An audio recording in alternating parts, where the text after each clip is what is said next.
Welcome to O'Sullivan Guitar Works Studios, and today at OGW we're going to be talking about Focusrite Scarlett Interfaces. So we're going to be doing a general overview today on the USB Focusrite Scarlett Interfaces. Specifically today we are going to be taking a look at one that I own, that I use personally, and I'm going to talk about how I use it and the things you can do with it. Now the one that I own is this little box here, the Focusrite Scarlett 2i2. This is a fantastic piece of kit. Ever since I got it, it's changed the way I do things when it comes to writing songs, demoing tracks in my band, writing solo material. This is integral. This is a fantastic piece of kit. I have used this to write and record all of my solo material, guitar and bass and vocal parts. I have used this to record the guitar, the bass, the vocals for my band's EP, and I will be using it as part of the recording for our next project. And this has been a godsend and a fantastic piece of kit.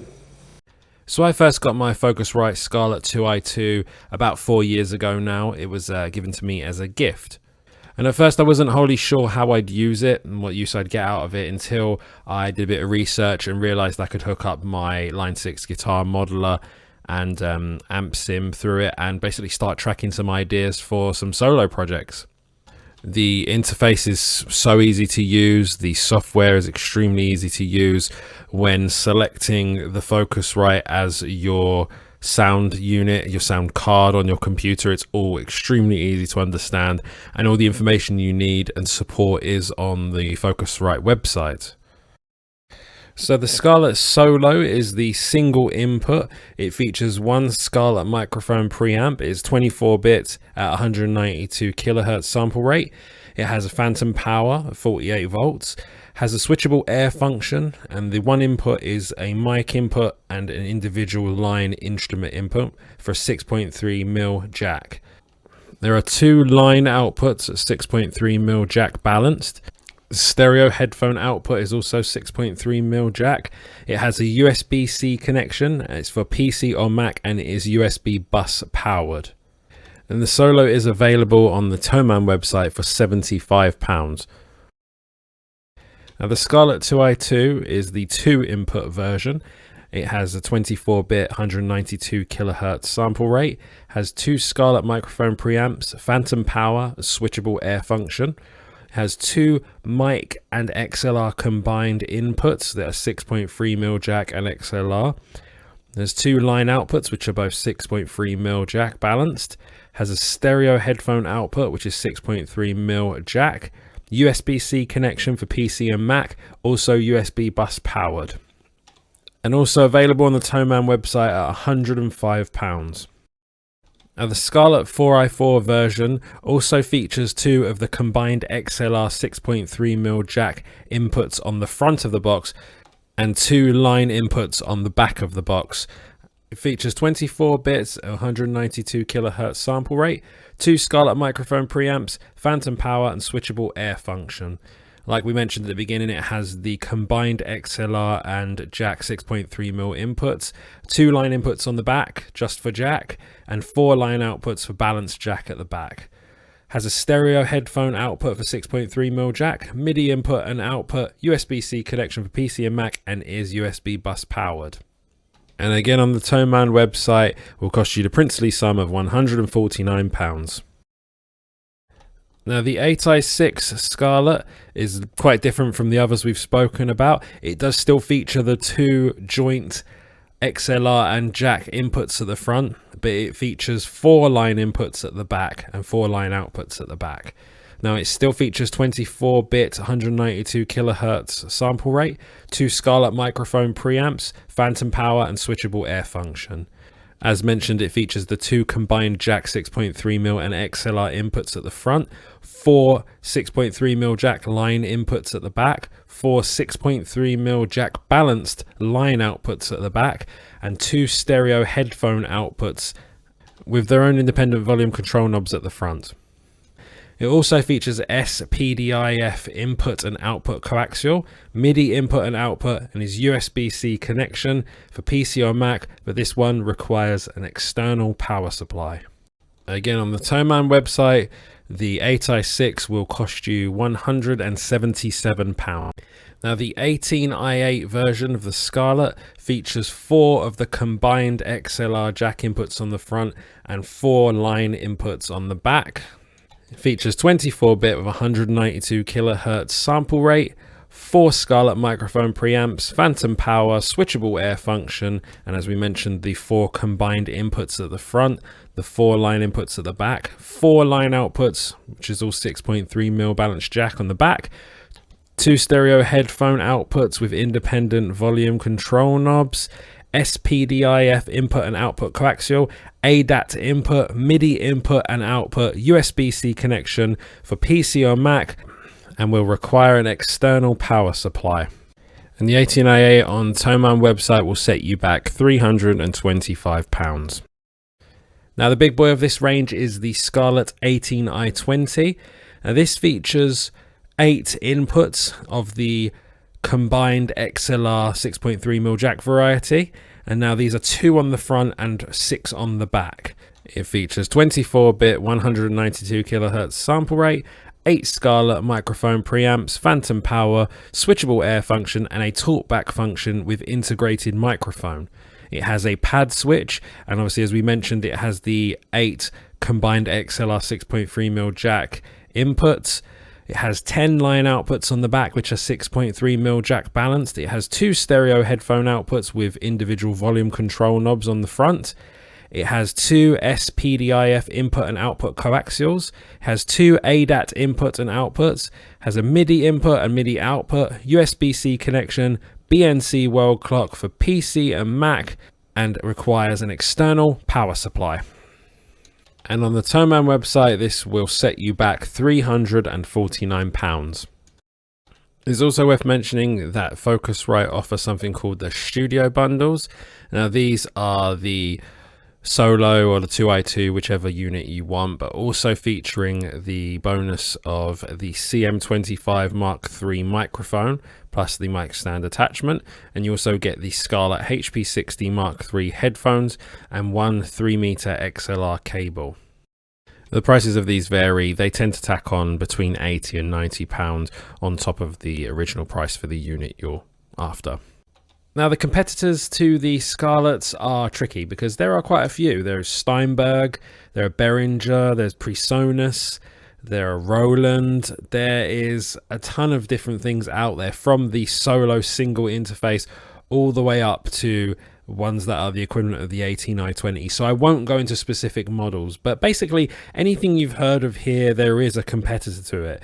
I speak from experience of using a Scarlett, so that's why I've spoken about one, but I've heard very good things about the Steinberg, the sort of 4 input versions, and I've heard some great things about the Euphorias by Behringer, and I think there is a version which is the same amount of inputs as the 18i20, which is supposed to be very good. So do your research, have a look and see what you like. But from my perspective, the Scarletts are very reliable, extremely user friendly.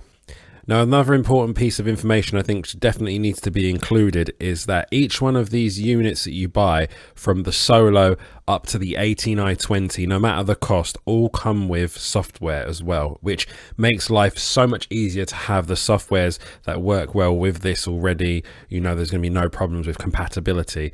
Now, the softwares it comes with is Ableton Live Lite and Pro Tools First. It comes with the Focusrite Red 2 and Red 3 plugin suite, a Softube time and tone bundle, and a software tool of 4 XLN audio addictive keys of your choice. So we've talked about what models are available from the Scarlett range of Focusrite interfaces.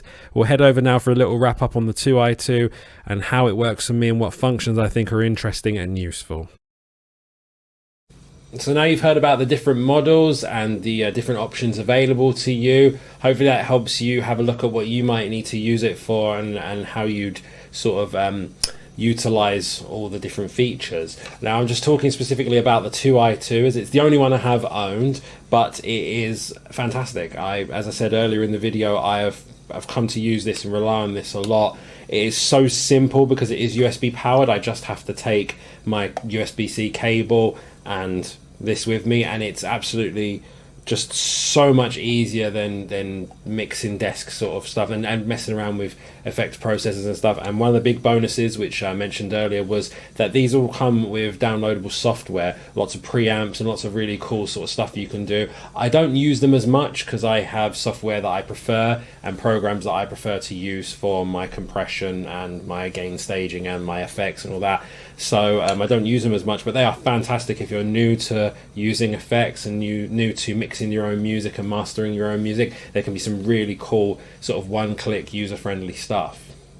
Now, even though we've gone over the features in the last section of the video, I will point out some of the things about this that I love. First thing is those 2-in-1 inputs are fantastic for XLR and for your quarter jacks. Just brilliant, solid inputs, no noise, no messing around. They just do the job very, very well. The switching between line and instrument is very handy for getting your levels. I record with preamp for my bass like a DI, so I have to tend to crank the volume down. I tend to crank it up a little bit for my mic. I use a little preamp on my mic, and then for guitar I have a setting that I kind of keep both inputs at. The really cool part with the 2 input is I tend to record using a pod type unit from line 6, and basically I run the input 1 and input 2, and then I track both of them at the same time, and it gives me dual guitar tracking, and you can basically achieve really simple quad tracking that way. The phantom power, fantastic for recording vocals. I found that really helpful with my mic, and the direct monitoring and adjusting the monitoring and headphone volume, separating them is excellent. So you can basically have what I have, which is the line outputs I have running to my studio monitors, and then I have the headphone output running to a headphone splitter where I have 4 headphones running off of that, so I can monitor and play. If I'm recording someone else, I can sit with someone and I can listen to what they're playing. So it was handy for guitar tracking with my band.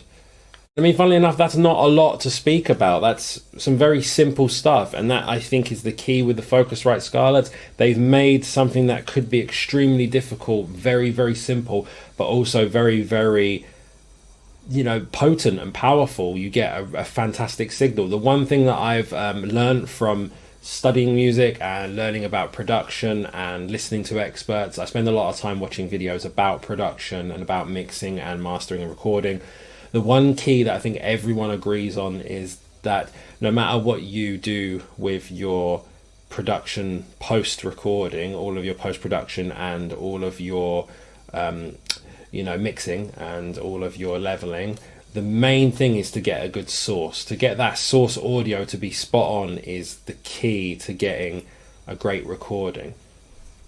And I think finally the one thing that needs to be pointed out is the prices, as we went over in the video. They're not cost prohibitive. They're really good prices. Considering buying a desk, having the right sound cards and things for your computer, this eliminating the need for that sound card is fantastic.